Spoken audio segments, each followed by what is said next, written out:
How's it, everyone? Welcome back to another video. So this video is actually based on someone that requested this video. So they wanted me to review my bike, which I will be doing today. I am not going to go into technical details, as I feel that, there's a lot of videos out there if you want technical specs and stuff. So this is just a consumer. This is obviously my own bike. I own this bike, so I am not being paid by BMW to say good things. This is an honest review from my side. So as we all know, we have the new wings on the 2023 S1000. I feel that they are a bit better shaped than what we have previously found on the M1000rr. We also have this piece in the middle that is also quite nice, and it also just makes the bike more complete, I feel. The back end has changed a lot. I also prefer this look compared to the previous gen, where you had the mesh on the sides. I prefer this look. It makes it a little bit wider. The fairing is also being changed. You can see from this side that you have a bigger bubble. It comes up higher. This makes it nice for me as a commuter, and not fighting the wind every day. So these are the main things that have changed from the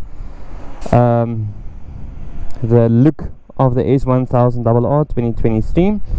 They've also changed the frame to be black, and the same with the engine cover. From what I know, this is basically all that has changed on the outside. I know that they have taken a lot of the parts from the M1000. I know there's bits and pieces on the motor which they've taken from the M1000rr. I know the frame has also bits and pieces of the M1000rr from previous years. So yes, let's take out the bike. I'm going to give you a bit more details on how I feel about the performance and the riding comfort on this bike. Yes, let's do it. Let's go.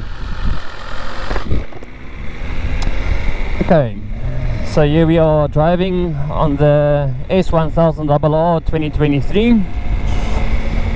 So I'm going to give you what I've seen and what I've felt on the bike since I've had it.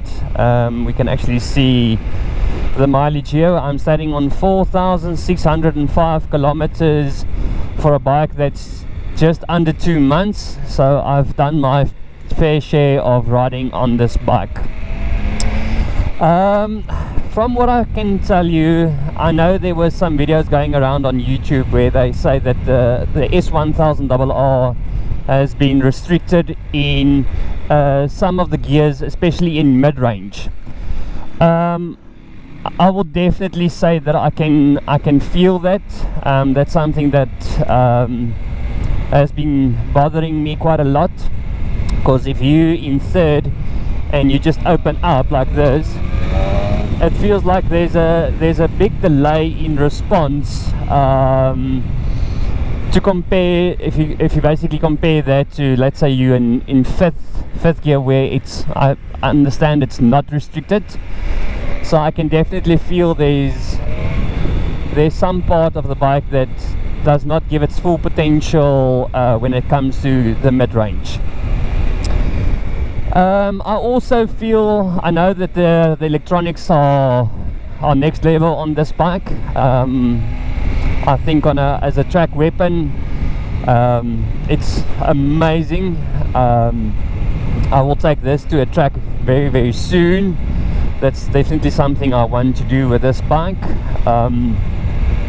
So yeah, okay, let's get back to the electronics. So I feel that the electronics, if you play a bit with wheelies and stuff, the bike changes its way of doing quite a lot. I don't feel there's consistency in how the bike reacts in certain ways, which I think on a track where you've got a, you know, you're doing same throttle, same gear, same everything in a corner, you don't feel it as much. But where, you know, I'm driving different roads every day, I get onto the throttle on different times, on different things, and it just feels like it's not reacting the same every time you do it. Like, let's take for instance a wheelie. So here it will pick, and then it will almost just cut you out. So, you know, I've got this on no wheelie assistance, so I still feel that there's some sort of interaction between the traction control and the wheelie control, which makes it hard to control your wheelies, because it's not just reacting the same time every time.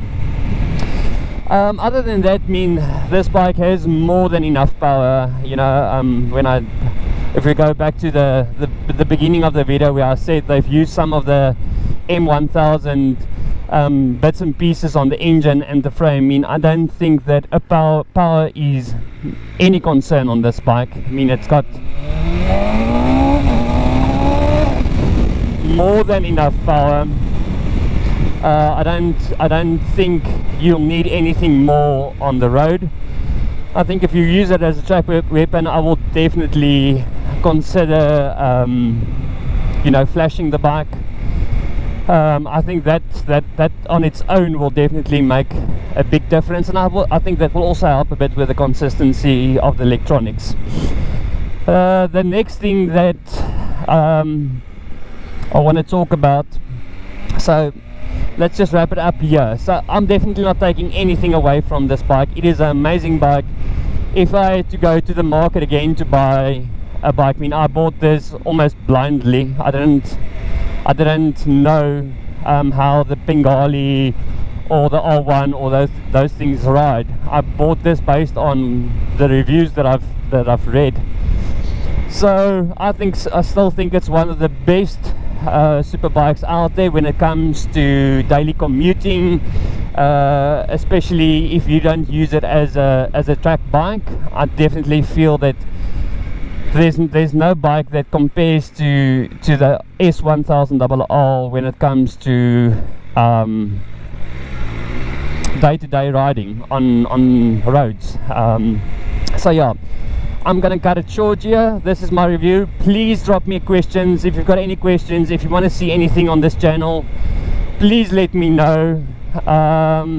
Please like and subscribe. Thanks so much for the support. I'm sitting at almost 100 subscribers in let's call it, I've been working on the channel now for, let's say, 2 weeks or 3 weeks. So I really feel that the channel has been growing nicely. Please remember to support my cause. If you don't know what my cause is, so I'm trying to contribute to animals in need. The channel will also be supporting that. So yes, thanks everyone. Stay safe, enjoy your riding. If you do any riding, please share. You can also follow me on Facebook and on Instagram. Should you need that, please feel free to comment, and then I will provide you with my tags. Have a lovely day, stay safe, and cheers!